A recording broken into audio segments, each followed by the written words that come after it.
Oh, disarmed. System on. Ready to fly. Engines armed. Disarmed. Crap. Okay. I don't have turtle mode set up on this quad, I don't think. Alright, what is up guys? Back with the Tuesday vlog. It's been a while, but I just got my TBS Tracer in the mail that I ordered from Pyrodrone. And I'm pretty excited about it, so I wanted to do a video about it. And since I'm basically using it in my backyard, it worked out to where I could do another Tuesday vlog in the house. So what we're gonna do is we're gonna fly Tracer and Crossfire Force 150 Hertz on the racetrack in the backyard. I've got this Hornet is on Tracer, and then this one is on Crossfire. Now they have identical rates, identical tunes. They are different voltages because of the KVs of the motors are different, but I did put a throttle cap on the 4S quad to try to make it, you know, equal. So I've already flown about 8 packs this morning. I flew 4 on Crossfire and 4 on Tracer, just trying to, you know, get the memory for the track good and then be prepared to switch back and forth between the two protocols. And just real quick, the reason why people are going to Tracer is because it has 3 millisecond latency. I'm gonna start by doing 2 packs on Crossfire. I already flew 1 pack off camera. And then I'm gonna switch to Tracer and fly another 2 packs, and we'll kind of talk about how it feels and how it looks. And then at the end, we'll talk about why somebody would go with Tracer, or why you would choose Crossfire or Immersion RC Ghost, and why I didn't choose Immersion RC Ghost, if that makes sense. Okay, so I'm gonna set up, fly a pack on Crossfire with my Jumper T16, and then we'll switch over to the Tracer.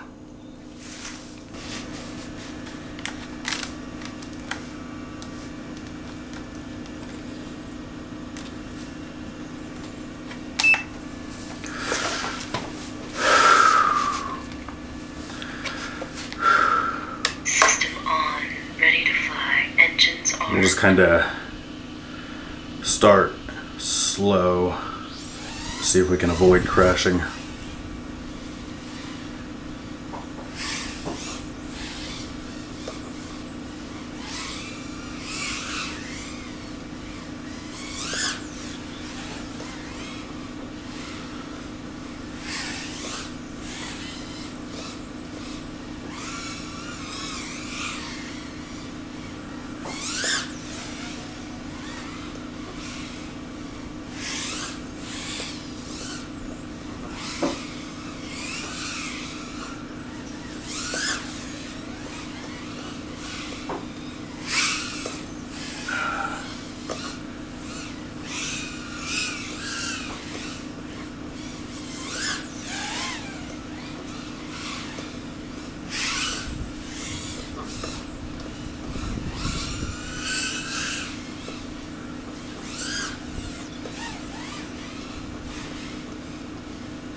Mind you, at this point, I've already pretty much gotten used to flying with Tracer, so this is actually pretty difficult.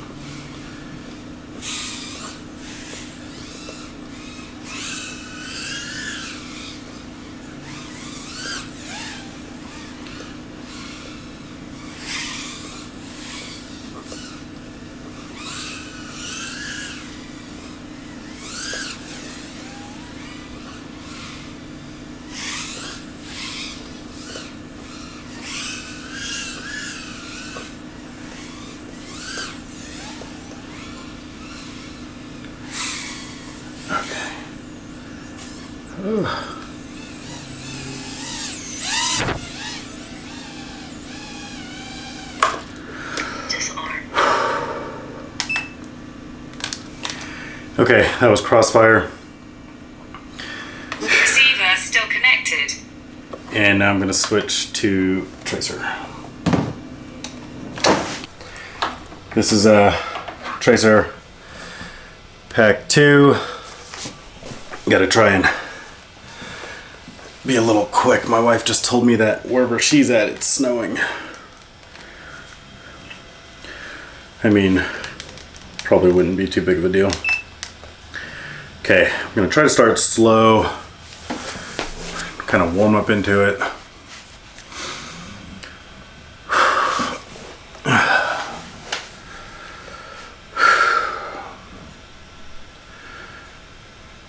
Failsafe off. Engines armed.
And that's my battery. Failsafe.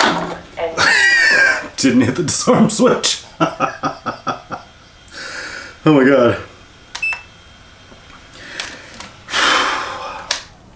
What do you think? Think that looked cleaner? Felt cleaner. receiver is still connected. So much stress. Okay, so we're back. Okay, so that was flying Crossfire and then flying Tracer. So why did I order a Tracer? Basically, it really started with Immersion RC Ghost. That system was announced first, and what it is, it's a 2.4 gigahertz link via a module that runs at a super fast 3 millisecond latency, or at least Tracer does. What I had been running was CRSF Force 150 hertz, which runs anywhere from, I think, 9 to 12 millisecond latency. So pretty significant difference. And it's funny because if some of you might remember that I just switched to this Jumper T16 back in December. But if you watch that video, you know at the time I had talked about how my son has an X9 Lite and I really like the form factor, but I couldn't switch to it because I didn't want to hack the radio apart to fit a Crossfire inside of it. I knew you could do that, I just didn't want to. So when these 2.4 gig 3 millisecond systems got announced, I got pretty excited. I was like, oh, I can switch to the X9 Lite now. And I had planned to go with Ghost. I mean, obviously I don't have any like alliance to manufacturers here. I'm just like buying this stuff out of pocket. But the reason why I went with a Tracer is because they launched their nano module first that fits these smaller radios. The Ghost Lite version isn't even out yet. I mean, I don't think Tracer is better than Ghost or Ghost is better than Tracer or whatever. It's just that this is available. And it's as simple as that. And I wanted to use it with the smaller radio because it just has good ergonomics for racing. And again, I talked about that in my video when I switched to the jumper. I'll keep the jumper and the Crossfire for long range. But it's probably going to be relegated to just long range because I'm going to also put Tracer on my 5-inch freestyle quad. Just because. So if you couldn't tell from the back-to-back footage, and mind you, I'm flying with DJI FPV, which everyone knows because DJI was dumb enough to advertise it, that there's variable latency. Anywhere from 20 to 30 milliseconds in a good environment, which is what I have here. I'm like, it's really close. I've got the iFlight crystal antenna. Now, some people are wondering why, and this, to me, this is it's kind of weird, but people are wondering why you would care about your control latency with DJI because it's variable latency. To me, it's kind of a silly question, and I'm not trying to be rude, but anywhere, because your video latency and your control latency, they go into like one big bucket of latency. So anywhere you can remove latency from the equation, whether it be from feed forward settings or your firmware settings or your video or even just down to your antennas, anywhere you can reduce latency is obviously good, within the trade-offs you're willing to make. Meaning I'm not willing to fly analog to reduce latency. That's what I meant by that. Being that I'm primarily a racer, sometimes I fly freestyle. Primarily I'm a racer, even if these days now it's just like me dicing with like my buddies in the parking garage. I still, want to have the best setup for racing. So if you couldn't tell from the back-to-back footage, what it feels like when I fly Tracer with HD, it's weird. The first thing you notice is that the control inputs, no, I guess in that sense the control inputs don't really like feel too different. What I'm feeling is when I switch to the Tracer, it makes it feel like the video is smoother, if that makes any kind of sense. When I fly the CRSF Force 150, when I go to, I think it's most noticeable when I'm going around the trampoline and then I'm banking or I'm like cutting hard right to go through the playground. I think it's most noticeable there because it's like a quick transition.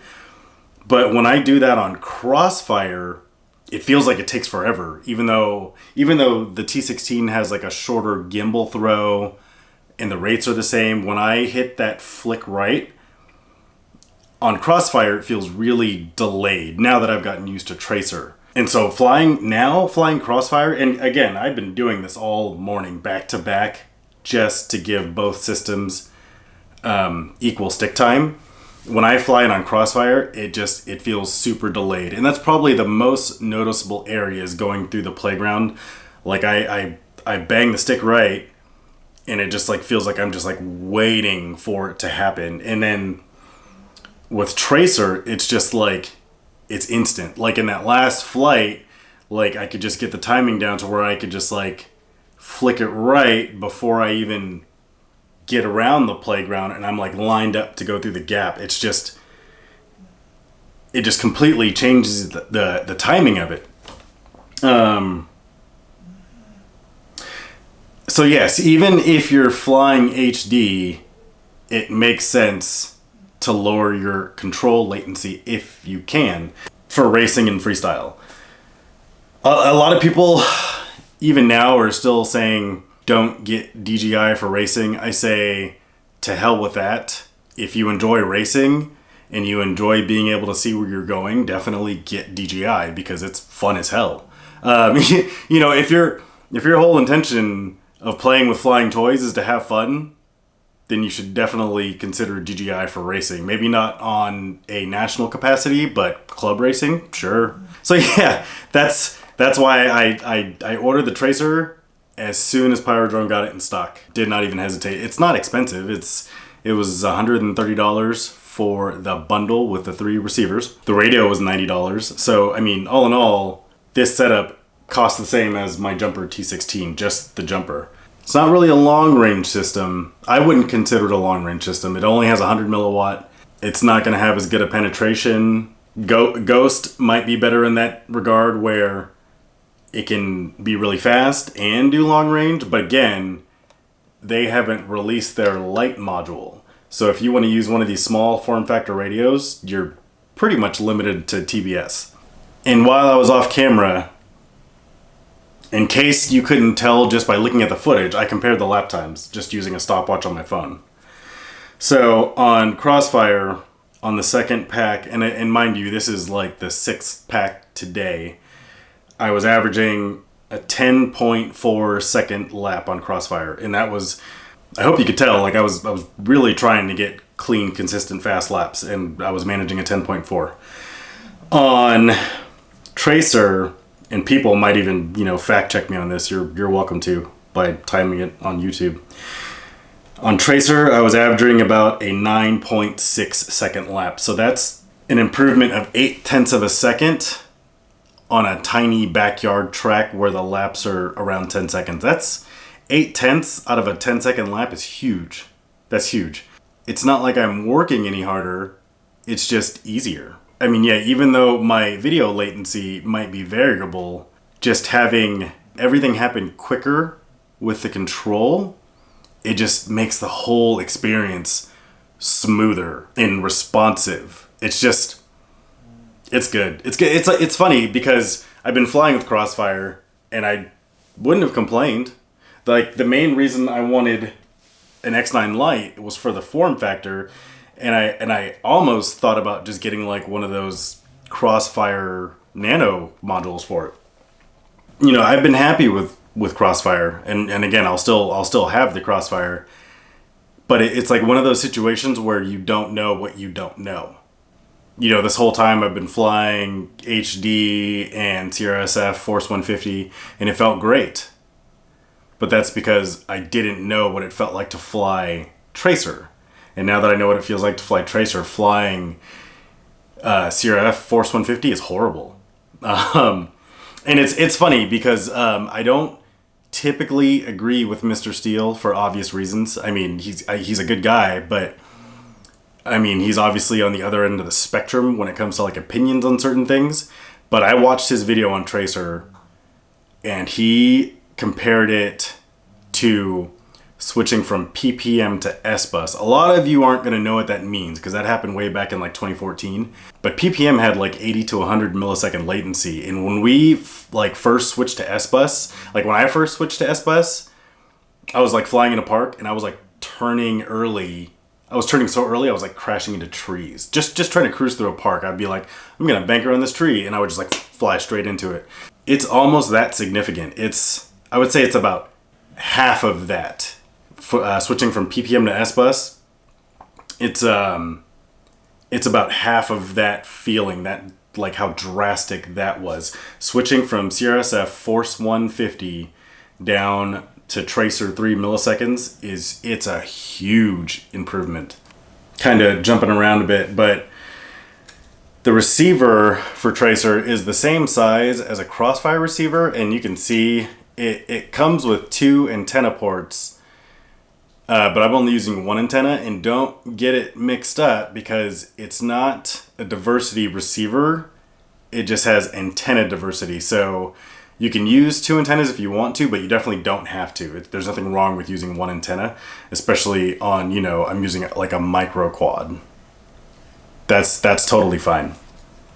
It's actually snowing. Alright guys, so that is just kind of like my quick vlog comparison of TBS Tracer versus TBS Crossfire.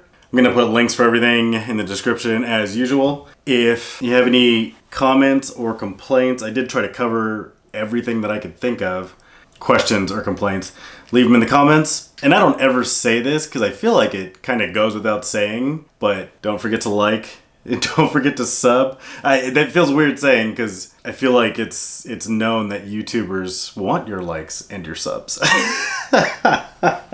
Anyway guys, that's my Tuesday vlog for now. Thanks for watching.